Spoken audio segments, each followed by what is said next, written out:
Hi, it's Maria from Still Dreaming Homestead. Glad to be back with you again tonight. I'm going to continue reading in our story, By the Shores of Silver Lake by Laura Ingalls Wilder. This chapter is titled Wings Over Silver Lake. And I'll show you the picture.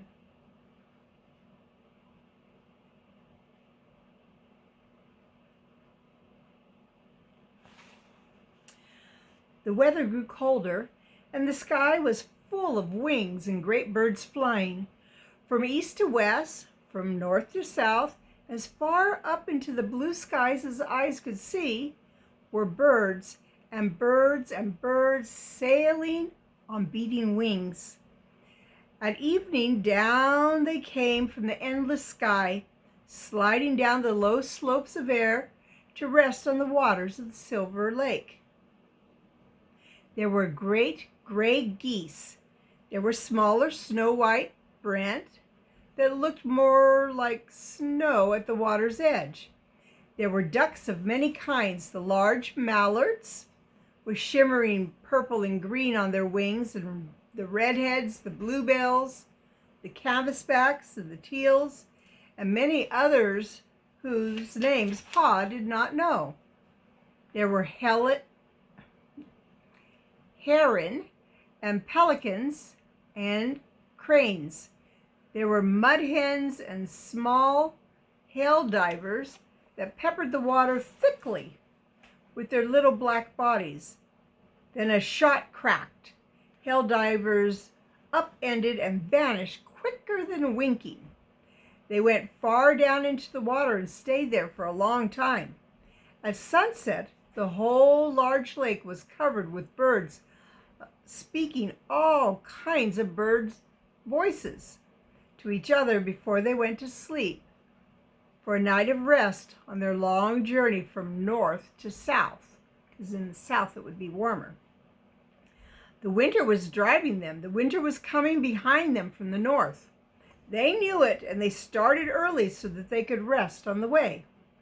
All night they rested comfortable on the water that held them so softly, and when dawn came up, they rose again to swim onward in the high air with their rested, strong wings.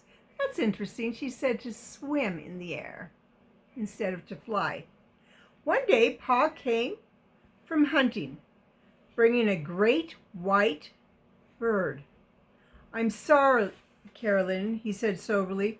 "I would not have done it if I'd known. I've shot a swan. It was too beautiful to kill, but I had no idea it was a swan. I never saw one flying before." It can't be helped now, Charles," Ma told him. They all looked sadly at the beautiful snowy bird that would never fly again. "Come," said Ma, "I'll pluck its feathers and you skin it. We'll cure the skin with the warm down still on it." "It's bigger than I am," Carrie said. The swan was so large that Pa measured it. Its feathery white wings measured 8 feet from tip to tip. So when they stretched out the wings from the very tips, 8 feet. I'm only 5 foot, so that'd be like 1.5 of me. Another day, Pa brought a pelican to the shanty to show Ma what it was like. He opened the long bill, and a dead fish fell out of the pouch of skin underneath it.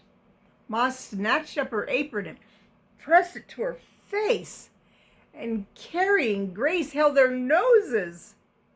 "Take it away, Charles, quick," said Ma through the apron. Some of those fish were fresh, and some were fish that had been dead a long time. Pelicans were not fit to eat. Even their feathers smelled so strongly of rotten fish that Ma could not save them for pillows. See, they used to use feathers and to stuff their pillows. Made it really comfortable. Pa shot all the ducks and geese they could eat, but he shot nothing else except for hawks. Sometimes he shot a hawk because it killed other birds. Every day, Laura and Mary plucked feathers from the scalded skins of the ducks and geese that Pa shot for dinner. They would dip them in boiling water, and that would help the feathers come loose easier. "We'll soon have enough for another feather bed," said Ma. "Then you and Mary can sleep in feathers this winter." All those golden autumn days, the sun was full of wings, wings beating low over the blue water of Silver Lake, wings beating high in the blue sky far above it, wings of geese and brant and ducks and pelicans, cranes and herons, swans and gulls, bearing down all the way to the green fields of the south. The wings and the golden weather and the tang of frost in the mornings made Laura want to go somewhere. She did not know where. She only wanted to go. "Let's go west," she said one night after supper. "Pa, can't we go west like Uncle Henry does?" Uncle Henry and Louise and Charlie had earned money enough to go west. They were going back to the big woods to sell their farm, and in the spring with Aunt Polly, they were all driving west to Montana. "Why can't we?" Laura said.